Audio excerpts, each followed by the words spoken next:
Hey, hello, folks. Welcome to another housecoat chat, number 30. Whoa, ho, ho. Yes, I'm having fun. This is all for fun, funsies, and your information.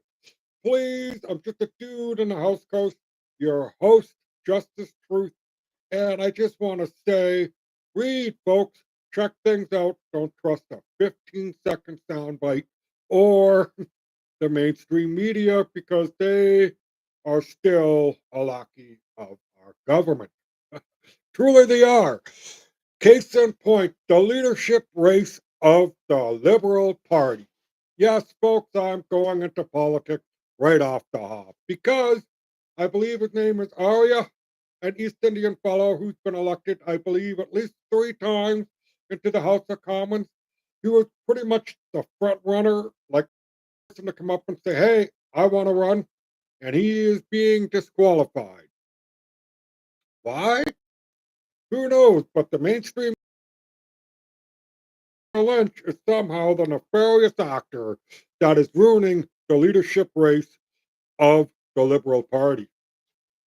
People, the fact that we have a Perot government so the Liberals can pick their party is already a huge, huge red flag that everybody should be going, "Hey, wait a minute, that ain't right." And that exactly is correct, folks. It is not right. We should not be waiting around for a leadership race from the Liberal Party when the country from coast to coast, from Vancouver Island all the way out to Labrador, up to the Nunavut and beyond, Baffin Islands, the whole works. Everybody wants an election because the cost of living in Canada is going through the roof. Heck, my monthly insurance for my house has gone up $70. Holy crap, right, folks? And we're screaming for change in this country. But we have dictator, little potato, who admires the basic dictatorship of China. Justin Trudeau has said that. Justin Trudeau's heir apparent, Mark Carney, appears to be the front runner by selection, kind of like how Kamala Harris was installed after Biden was told you're no longer needed. Isn't that funny, folks? People higher up than the President of the United States telling him he is not needed anymore. Who really ran the United States government for the last 4 years? Think of that. As a sidebar, if you were to go look what Trump did last week from Monday to Friday, holy shit. All good for America, right? All good. And that's fine. America can do what they want. But we're talking about the leadership race here, and I don't want to get too far ahead into my next subject, but that is where I'm going to. The leadership race of the Liberal Party, if you've been following along, you will notice that a couple names popped up, some other people popped up, names you wouldn't expect to pop up, like Gould. You're going to try and run? Wow, Karina, turn your comments on X so that we can respond to you when you make some kind of statement. We owe your paying public. We deserve to respond to your words, right? You know? Oh, yeah. The guy is being disqualified. Why? Because I am telling you right now, it's not nothing to do really with Tamara Lynch, other than her making a quote tweet or whatever, as several other people have done on the social media, and that is, let's get a liberal membership. It's free. We can vote for the next leader of the Liberal Party. If you don't have a party membership, sign up, folks. I think there may be time, I don't know, get late in the day, it don't matter. But they're trying to make a big stink that too many people are signing up to do interference in the liberal leadership race. Well, if you go backwards in time, O'Toole had it. Pierre Poilievre had it. Justin Trudeau heavily influenced his own rise as PM. Look it up, folks. Her name is Andy Lee, real Andy Lee on X. She may be on other social media. I believe she's involved with Rebel. You will be amazed at the things she dug up on the interference and everything else like that. That's another reason why Aria might not be able to run, because he may be one of the 11 that is compromised. Considering today I have found out, told my wife, that there is a connection with him in China, just like a host of others. Andy Lee, folks, again, go find her. She is a wonderful source of news on the foreign interference. And this leadership convention that is turning into a shit show, a shit shine to Mark Carney to be the next so called Prime Minister of Canada. Even if it's brief, he will be installed, folks. He is selected like Kamala was, and how Bernie was pushed aside in 2015 for Hillary.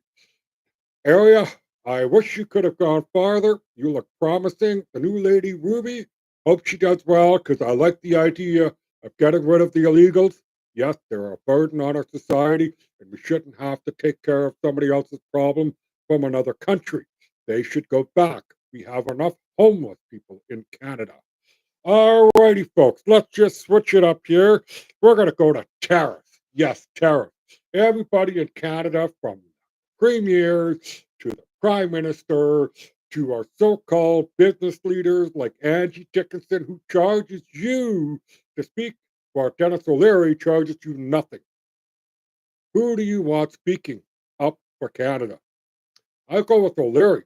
I admired Angie Dickinson, but now after seeing what she charges people and demands, nay, nay, no, no, she needs to go. Same with Rachel Notley sitting on the Team Canada thing. What is this Team Canada approach? Why are we all of a sudden having our federal government trying to say, let's wrap ourselves in the Canadian flag and suffer together? What are the tariffs about, folks? Why is Donald J. Trump trying to impose tariffs on Canada? Is it really about so called unfair trade practices? No. It is to deal with fentanyl and human trafficking and the crime across the border. Whether it's drugs, guns, or human beings, it needs to stop. And it needs to change ASAP. Now, listening to our minister, Jolie, I always almost want to say Angela, and I shouldn't, but whatever. M. Jolie. I'm sorry.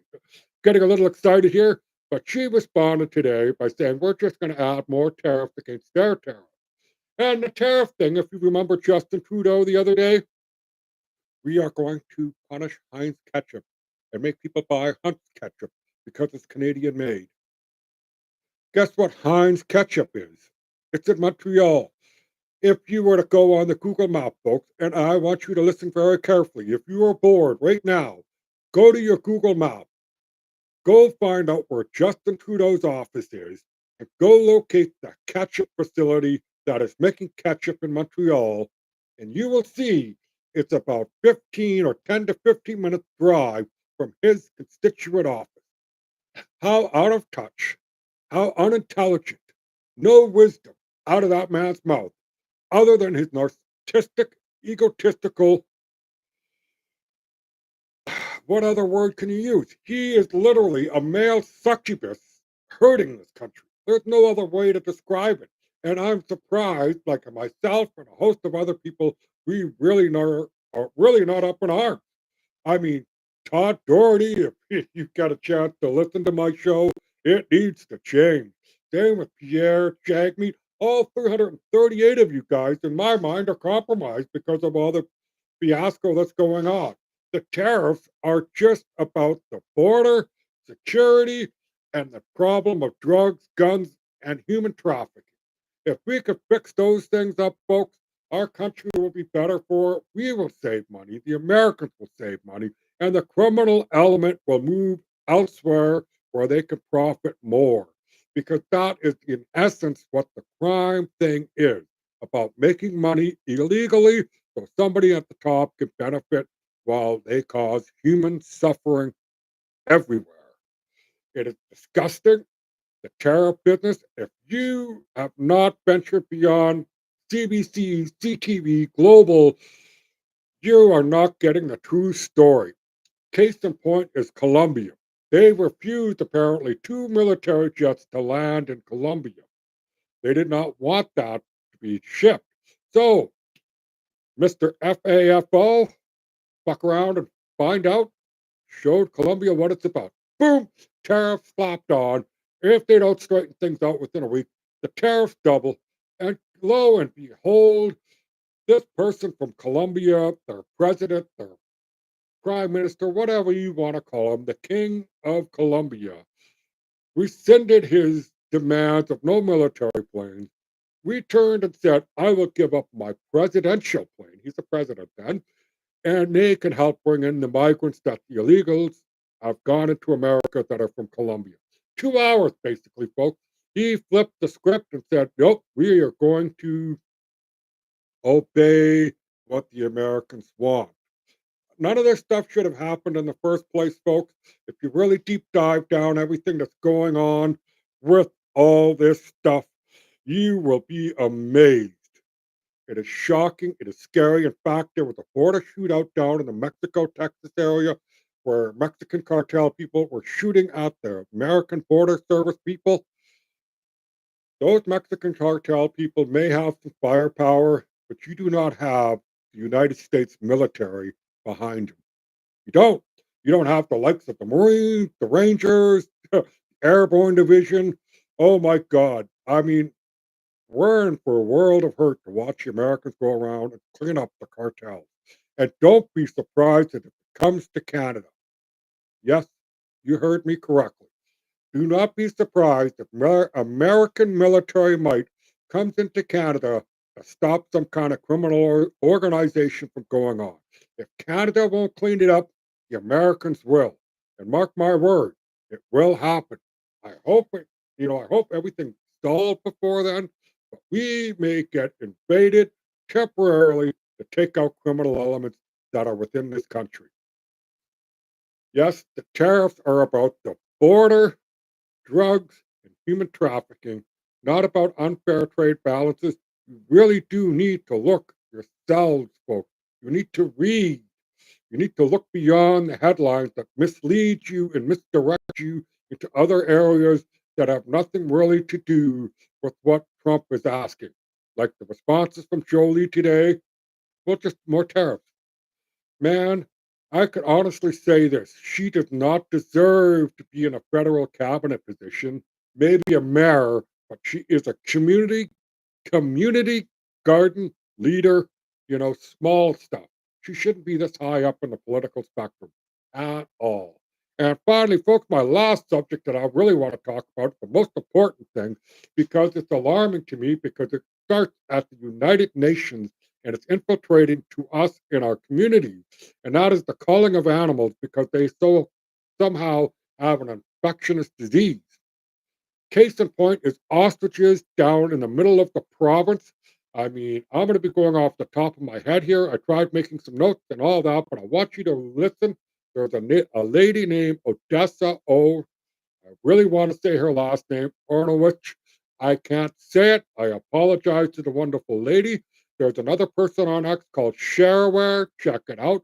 BC Perspective. Check out their stuff on the ostriches. I am pleading with my MLA, John Rustad. I am pleading with my member of Parliament, Todd Doherty. Look into this stuff. The birds, ostriches have a wonderful immune system. They are highly, um, they don't get sick. They're not a bird that really gets sick, and they have a wonderful immune system. And apparently, that immune system could be beneficial to study to help improve other birds.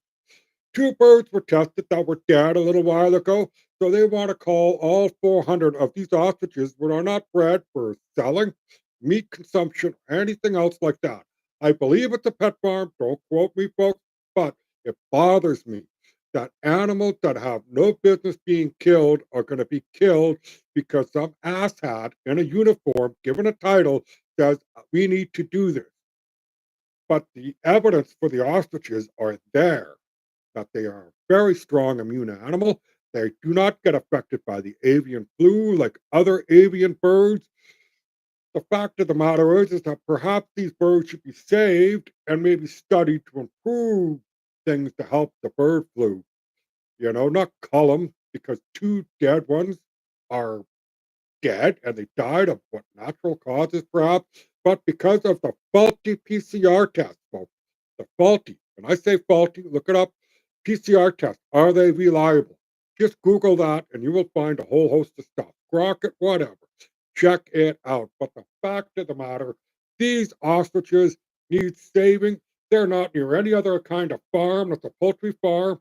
It is basically If you want an ostrich for a pet, like on your farm, this is the place to go, from what I understand. They don't sell the eggs, they don't sell the meat. So, why are these birds being culled? Only because somebody from the higher up the food chain, that our Health Canada, which is the United Nations, which is above us folks, are dictating how we do our health policies, no matter the story or whatever. UK is killing 1,000,000 chickens. Down in Kelowna, I believe 500,000 chickens are being killed. And get this, and I want you all to listen very carefully.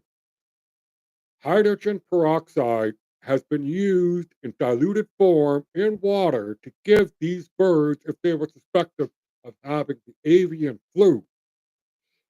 Hydrogen peroxide is basically an oxidation that kills bacteria, viruses, and other harmful things that may make us sick, including animals.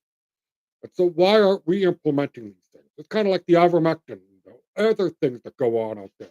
But these birds need to be saved. We don't want to go down this totalitarian path where some asshat from somewhere says they're dead because I tested one, so the rest have to go. It's wrong. We shouldn't be living in fear, folks. We should be marching forward and just trying to make the world a better place through progress and innovation instead of being stifled, crushed, and no, you can't do it. Half of the reasons why we have a lot of animal problems, and get this, they receive vaccines that affect their immune system. And yes, it's the same with us humans. They get injured from a vaccine, and it happens. Go down the rabbit hole, folks. Go look at the stories of veterinarians and MNAR technology from before this whole COVID business. They were already raising alarms about the MNRA technology. And all I will say near the end of my show is please spread the word on the ostriches. Contact your MLA if you're in BC. Contact an MP. Contact Health Canada, the FAC, whatever, PHAC. Yes, and positive vibes, folks. You know what? It's Monday. It's a great day, a wild one, as we see in the political world. And just like I said about the animals, just buckle up, folks. And remember, if you haven't been to the SPCA, never been to the SPCA, and never had a pet, just go once. You might connect with the furball. You don't have to take one as soon as you go there, but go have a look. You might connect with one. And take care.